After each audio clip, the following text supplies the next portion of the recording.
Good afternoon, and welcome to Getting Warmer with George Warmer.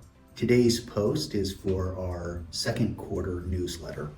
I've been holding off on this newsletter, awaiting the decision by the Fed. As you all are aware now, the Fed has chosen to lower their interest rate 50 basis points. It will be interesting to see what kind of impact that has on the commercial market over the next quarter or two. In the meantime, we'll take a minute to review where the market has shifted and where it stayed the same in the commercial sector. Dr. Mueller came out recently with his second quarter analysis of the commercial sectors. We'll start today with office.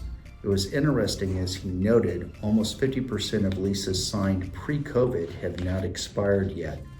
This is probably going to put continued pressure on the lack of demand and increased availability of inventory in the office space sector.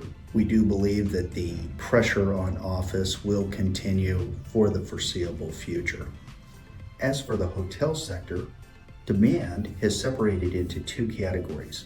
Luxury room demand continues to grow at 2+%, while mid-range and economy declined by almost 5%.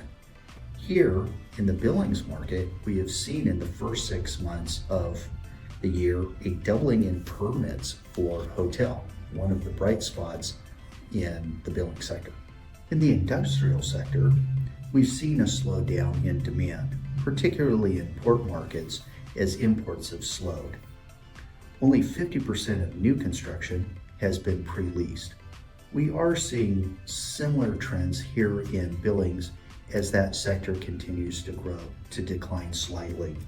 In fact, for the first 6 months of this year, we've seen an over 40% decline in commercial permits. While we don't have that broken out by sector, it does show an overall slowdown in future building in the commercial area. As for the apartment sector, nationally, we have seen continued increase in units, while a slight decrease in occupancy. Interestingly enough, in the Billings market, over the first 6 months of this year, we've seen a significant increase in permits vis-a-vis last year.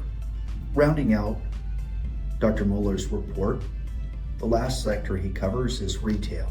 On the national front, we see that as remaining fairly flat. Of course, all of these sectors were analyzed before the Fed's 50% basis cut. Now that the Fed has determined it will create additional basis cuts in the future, it'll be interesting to see how that impacts each of these individual commercial markets. Of course, we will keep you posted on this and have our third quarter results out shortly. I appreciate your time spent today with me. In the meantime, have a warmer day.